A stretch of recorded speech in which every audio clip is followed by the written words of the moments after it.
What is going on, guys? Jack here, and welcome to the start of season number 8 of The Climb, here with Luzenak. Today, well, we kick things off. We've got our affiliates in the very first game of the season. For some reason, we always seem to be playing them or PSG to start things. So yes, AS Nancy, the team we will be kicking off this season with, and I left you last time kind of suggesting I didn't have any transfer plans. We weren't going to do any transfer business. That's not entirely true. We have sold over £140 million worth of players. 140 million in sales. I've not spent anywhere near that either, which is both concerning, but also kind of makes me feel oddly confident. You might think that, you know, Season 8, having just got into Europe, we're now looking to get that momentum going, go for the Champions League this year. And I still think we will be able to do that, but we have done some wheeling and some dealing.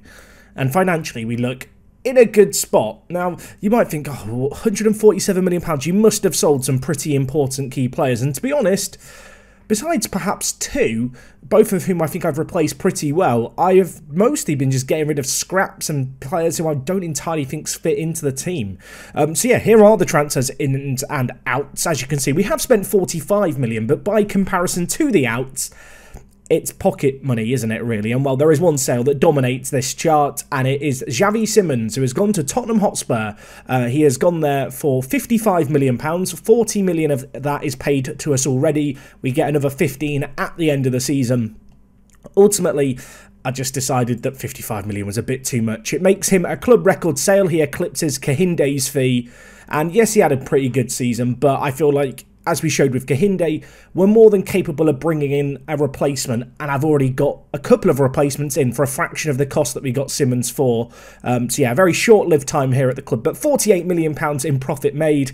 I'd consider that a small win. A few other players actually heading to the Premier League as well, the first of which I know will not be particularly popular, but I'm going to be honest, if you were playing my Football Manager save and you got a £32 million bid for Kenneth Olawale, I think you would probably take it. Yes, he's good at 23 years old, but we paid £750 for him. We're selling him on for £31.5 million. I've not even done the maths on how much profit that is as like a percentage, but it is a significant markup on what we actually ended up spending on him. Last year as well, he only played 10 games and he averaged below a 7.0 rating. He only started 5 games in the season as well. To be honest, I think when you get £31 million bid for a player like this who's inconsistent, yes, he's versatile, which is nice, but you can't really argue against it, can you? And well, the final player of significance to be sold, the kind of other starter that I alluded to alongside Javi Simmons, is Tom Hayden. He's gone to Brighton. And to be fair, I like Hayden a lot. He's a good player, but at 23 years old, his potential is somewhat questioned. And I'll be honest, with £27.5 million we received from him, we were able to sign a new starting right back and a new starting left back for a fraction of the cost. So yeah, these sales were kind of calculated. They allow me to reinvest elsewhere and sign some players for significantly cheaper, I suppose, than what we sold these players on for. There were a few other players that left us, just to go through these quickly. Sergio, who is an Italian who we picked up as a free agent last year, has been sold to Milan. They seem to absolutely love him. It is a kind of, well, you can see here it's an £11 million bid. I think it's £1 million up front and then £2.5 million over 4 years or over 24 months in 6-month increments. What I do know is it's not a big lump sum up front, but you know what? I'm going to take £11 million for him and run. I think we've robbed them blind. Johnny Byrne has also left us to go to Brighton for £10 million. Of course, we picked him up a couple of years ago for 650k. Played 10 games last year. Ultimately just decided, you know what, I can't really stand in the way of that move. And a couple of other players leaving us. Cordier, a product of our academy who really hasn't developed in recent years. £5 million felt like just too much to refuse. Adley, a player we signed last year as a bit of a backup, didn't really have a mark on the first team. We've managed to get, well, some profit for. Compared to the other sales, it's not a great deal, but you know what, it's money in the bank. And yeah, a few other players departing here, a few players of kind of times gone past. You look at Zangaba, obviously our former fullback, he's gone away. A load of youngsters going out on loan. Perhaps the most notable is Koyate, who has gone on loan to Norwich this year. Still wasn't sure if I was going to be able to guarantee him first team football, and when the opportunity came up to play for Norwich as a regular first team player, it just kind of felt like something we had to do. And well, off the back of all those sales, the board are very, very happy. You can see they're delighted with the financial aspects of the Hayden, Simmons and Koyate loan, actually, which is a bit of a weird one, but we are getting a bit of money from Norwich for that. And, well, they're concerned about the money that we spent, but compared to the money we've made, I think I'm allowed to spend a bit of money, and spend a little bit of money. We have, everyone. I mean, when you look at the bar chart, you realise we've not really spent a lot, but I think we've actually got a stronger team than we had last year, which might seem mad. So as I mentioned, Tom Hayden left us, and we needed a new left-back, and the player I've gone with is Felipe Jonathan, who is a Brazilian 28-year-old, formerly of Santos, and as you can see here, he is a natural-born leader. A really, really good player at 28 years old, a bit of experience, which I do think is needed in the team. If we just compare him with Tommy Hayden here, you can see a direct head-to-head comparison. Of course, he is 5 years senior, and he was signed for a measly £11.5 million. And as I said, with the money from Hayden, we also picked up a right-back in Kylian Sardella, who we managed to pick up from Lyon. You can see here, Lyon signed him for £16 million last year. He actually played 22 games, started half their league games last year. We picked him up for a fraction of the price that Lyon bought him in for originally. So, as far as we're concerned, it's a bit of a bargain buy. But at 24 years old, even if he doesn't improve at all, I think he's going to be a really, really good kind of right-back option for us. I guess the only downside for him is his current player trait of stays back at all times. I am attempting to get him to forget that. Whether or not that succeeds, I suppose, remains to be seen. But nevertheless, he's a really good right-back. If we compare him with Galvez, who of course was our right-back last year, you can see Galvez will be a good little backup, but compared to Sardella, he's a little bit behind the power curve. And so, yeah, two really good starters there. And obviously the big question is, how are we going to replace Javi Simmons? And the answer is by signing two players. The first of which is Sergio Ortiz, who you may notice the issue with. He can't play defensive midfielder yet. We are going to train him in it, but this guy I really, really like the look of. You can see he is naturally an advanced playmaker, and that's kind of what the game thinks he should be. I, however, think as a deep line playmaker on supporting our system, he could be absolutely phenomenal. In fact, I think he's going to be a world-class deep line playmaker. He's 21 years old. We're training him to play defensive midfielder because he needs to learn to play it for our system. We may, play him slightly out of position in order to get him game time. But at £9 million, a real bargain buy. A player who had a breakout season last year in Liga MX. I'm a fan. And well, he isn't the only player I've signed. So we signed him for $9 million, which I thought was a bargain. But by comparisons, the other option at deep line playmaker, it's really not. And I don't know what Benfica are smoking over in Portugal. But Antonio Bras, we have signed for £1.1 million.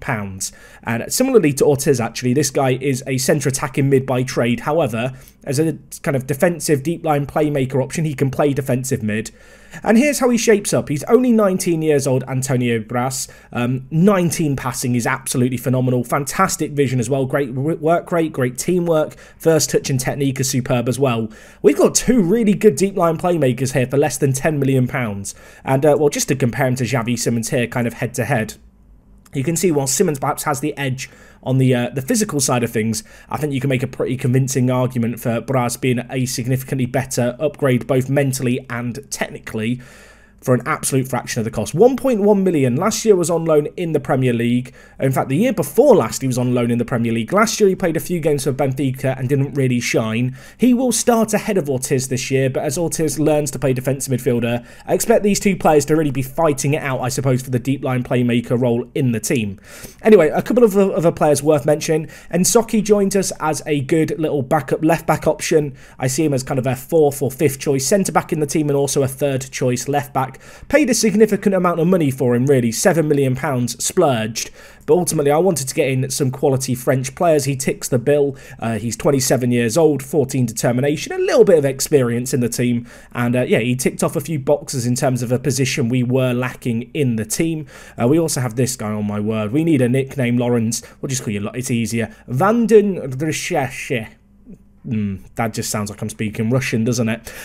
He looks good. 17 years old. We have signed him from Club Bruges for 4.2 million. Loaned him straight out to FC Lorient. Hoping he's going to get some decent first-team opportunities with the money that's been left over. I have been looking to spend it on some youngsters. And players who I think could offer us something in the future, such as Martin Peterson, who right now is on loan in Denmark, playing for Brøndby, but signed for 1.5 million from Juve. You can see last year was on loan in the Premier League. I think he's a pretty good little centre-mid option, signed for just over £1 million. We're going to see how he gets on. I think he could be a quite nice backup longer term. But as I said, for now, he's one of those players we've loaned out. I am looking at ways in which we can help ourselves out financially. I think bringing in players like this guy for a small, measly 1.5 million with a view to sell them on isn't a bad way to do that. Anyway, a couple of freebies we picked up whose contracts were expiring. The first is Kante here from PSG. Looks like a pretty good French player with some good kind of prospects. He's played at under 20 level for France already, so keep an eye on him in the reserves. And also Answer, we've signed, who's in a Belgium under 20 international. He was playing for Le Havre previously. Was, having his contract expired. We came in, swooped to the rescue, picked him up. And yeah, another player just to keep an eye on. I feel like, we need to add to our kind of immense youth prospects. Of course, we had Tanguy come through last year's youth intake. Not developed that much, to be honest, since he came in March. But I want to kind of help support him. And, well, you can see here, we've got 12 million left in the bank and a little bit of wage budget. And with that money, I'm currently looking to just sign a load of players. And to find these players, all I did was I went through the Ligue de teams, looked at their hot prospects, and if there was any that stood out, we stuck some bids in for them. Not all of them have the craziest of potential, but you can see Nabil here at 16 years old. Looks pretty solid, looks like he could do a job. If we can sign him for, how much was it going to be? How much was it going to be for you now, Bill? 350k. There's a reasonable chance we can make some money off him. If we don't, it's kind of a low-risk investment. And of course, the reserve team did fantastic last year in the reserve league. I would like to bolster both our reserves and our under-20s. You can see, looking at our youth team now, we are slowly but surely acquiring a really good set of prospects. A few players out on loan you may notice here, but in terms of players kind of in that youth range, of course, alongside the golden generation intake that we had, we've also got players like Kevin Moos, who you might remember we signed last year from Copenhagen for 2.1 million. He's developing nicely in the background, and there is kind of, it feels like a long-term plan here at Luzenac, where whilst we are perhaps lacking a few domestic players in the team right now, I'm hoping that in just a few years' time, a few of these players are going to be knocking on the doors of the first team and hopefully breaking in and showing us what they're all about. So anyway, yeah, plenty of new additions to the team. In terms of the starting 11, it obviously hasn't changed a great deal in truth. You can see, obviously, Saldella and Felipe Jonathan going to be playing at right back and left back. Braz comes in for Javi Simmons. But besides that, it's kind of the team you would know and love.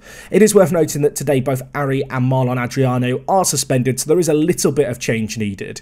But compared to last year, only 3 players coming into the starting 11. And I think you could make a pretty solid case for all of them. They are direct upgrades. I think this has been one of the best summers we've had, actually, at Luzenac in terms of just pure transfer dealings. Massive amount of money in the bank. We are using that to upgrade the facilities. Unfortunately, I couldn't get that request through in time for this season, but come next year, both the youth and training facilities are going to be upgraded, and there's a sneaking suspicion I have, as someone who's played a lot of Football Manager, that come January we might be given a little bit more money to spend, considering there's 73 million in the bank.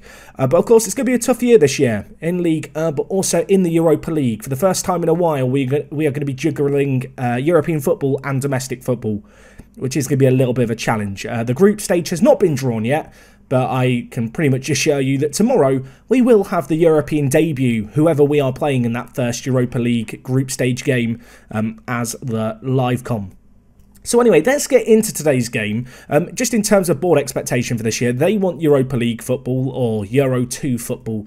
Basically, we need to target a top 7 finish. The media expectation is that, with me knowing that now the FM21 is on the horizon, I want top 4 this year. And I think we're capable of doing that. Our form in the second half of last season was that of a team challenging, in the Champions League spots compared to where we were. I think the vital thing for us today, and indeed over the next couple of months, is to start the season quickly. We've not done that nearly enough. But anyway, here's our team. As I said, plenty of familiar faces. 3 players making their debut, but the rest of the team looks fairly kind of standard. Kofi is starting out on the left, you may have noticed, and we are going to have Harvey Elliott out on the right with Ari out, suspended. Just one other thing worth noting, Julian Blaze, he's had his loan extended for another year, so we've still got him for another 2 years. He's only got 3 years left on his current kind of deal playing in Serie A, although of course he's been on loan at us since he joined. It seems like he might have maxed his potential as they scored a screamer. Just back to the Julian Blaze thing. I don't actually know if he's that good. I'm sorry, Julian, you were good back in the day. You looked very good, but £11 million looks like it might be a bit of a steal for him, actually, because I don't even know if when he's fully developed, at least if you believe the potential our staff think he has, if you get into our first team right now. Anyway, Nancy have taken the lead through that. We're not going to panic just yet, but we are going to get shouty. That was an absolutely kind of stupendous long-range effort. Sesko, you're through. Sesko, you're through. You've got to score that. Kamara with the save. First clear-cut chance of the game falls our way. Unfortunately, it is a chance squandered. Not an easy game, this one, away from home, but Nancy did finish below us in the league, kind of in mid-table, so we should be doing well against them. And, well, Noah Kene just wide off the post there. I thought for a second Noan was going to, well, divert it goalwards, but he couldn't even get it on target, bless him. They've now got a set piece. Do not foul. That is wasteful, and I'm perfectly happy with it. Yeah, this has been a weird game so far. Chances either way. Of course, that one just crazy goal in off the crossbar, finding the back of the net. Body language, not looking particularly well. Let's try and get a little shouty. Sesko looking anxious up front. I can't have that. I cannot have that, Sesko. Get your head in the game, son. Anyway, at the break, it is going to be 1-0. I am going to get a bit shouty. I don't know if I want to change anything here. I feel like maybe I need to just go a little higher tempo, maybe slightly less direct. Let's try and work the ball into the box. Let's try and, slow things down just a little. Well, no, speed things up, but less direct. Let's try and hold on to the ball whilst knocking it around quickly. Anyway, while I'm saying all of that, they're now hitting us on the counter from a corner, which is very scary. Do not foul. Do not, that's fine. Tomov, nice saving goal. Tomov has not had a clanger yet.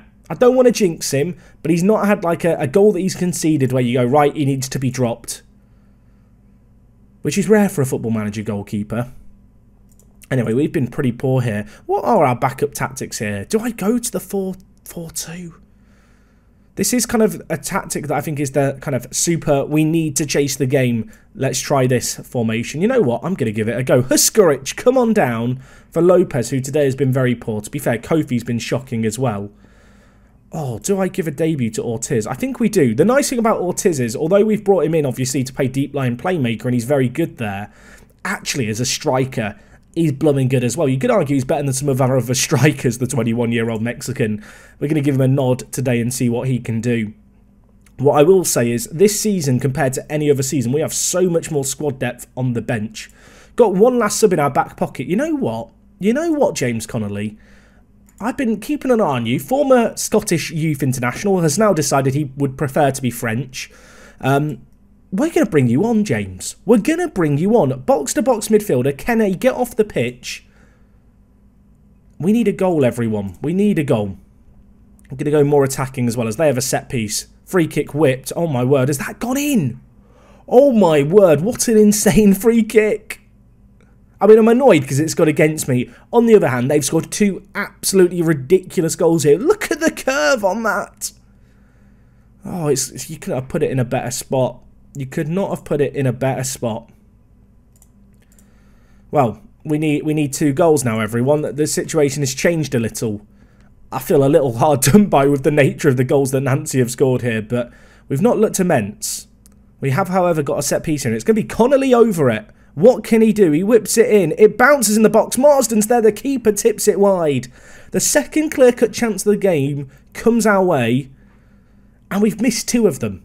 It's not a great record. The ball whipped in now. Harvey Elliott, what can you do? I feel like there's a goal coming. I want to believe there's a goal coming. Huskaric's shot's blocked. The free kick has already been given. Oh, boys, please, please, please. Can we score 1? Now they've got a set piece. 4 minutes left plus added time. The ball is headed away. Of course, we are without Ari, who was the top assister last year.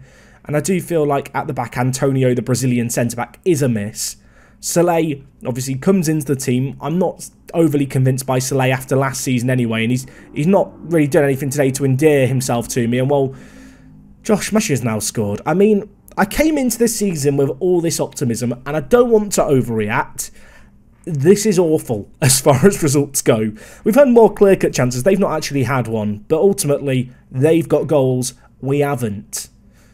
Magia scores it into the bottom corner. Makes it 3-0 Nancy. We've been humiliated here. Maybe there is going to be a gelling period needed. We're bottom of the league. I don't want to panic, but maybe we should. I don't think we deserve to lose that 3-0. I'm going to be honest. I feel like 3-0 is very kind to Nancy, but that's football, right? We now need to look to bounce back. Sadella needs to bounce back. Of course, when you think about it, well, Soleil doesn't often play at centre-back, so it was a bit of a makeshift setup, but nevertheless, it was disappointing. I'll tell you what, let's get the best 11 just set up now. This is how we will play. We will have Ari come into the team, who of course last year was immense. Did have some interest in Ari over the summer, but I think the highest bid we had was £10 million, which I'm absolutely not going to sell him for £10 million. So I think it was Liverpool who came in with that. They can do one. They're probably just going to ruin him anyway. But you can see there are plenty of players who are wanted by various clubs. I do not want to sell anyone in the first team, but if a ridiculous bid came in, I might have to consider it. Yeah, as you can see, there is just interest in a lot of players, and a lot of it is Premier League clubs with Premier League money. I'd say the one player who is completely off the table is Kofi, but obviously Lopez, interest from Barcelona, Ari, interest from Real Madrid, Milan, Dortmund, Manchester. I mean, apparently Ari is wanted by everyone, like all the big dogs, but if they're going to come in the big dogs, I want 45 million. I don't know. Well, I mean, how much would you sell Ari for? I feel like after last season's contribution, he commands a high fee. But I don't really want to get in the business of selling our best players. I mean, the good news is we've got loads of money in the bank. Can I ask for more money? I can't. Maybe that will change before the transfer window. That would be very nice. Anyway, it is a disappointing result today against Nancy. And we have got a pretty tough start to the year. We've got Monaco, we've got Nantes, who all finished quite well last year. Lyon and PSG too. Yeah, it's not an easy set of games by any means, but whilst, you know, I do want to keep a focus on the league this year, because it is our first season in Europe, I want as many of the live comms as possible to be those Europa League games. So, yeah, Europa League group stage will be kicking off tomorrow. Hopefully we get a nice, easy draw. Probably not what's going to happen, but we can dream, right? And, well, that's going to wrap up everything from me today. Let me know what you made of our transfer dealings. I'm not going to start panicking too much after one game. Ultimately, we sold probably 2 starters in Simmons and Hayden, and I feel like we used the money quite well to improve in a number of different areas. I think part of it's going to be patience, part of it is just going to be letting them get to know each other, but we know that we have a good system here. It worked really well last year, and I am confident we are going to be able to build off that in due course.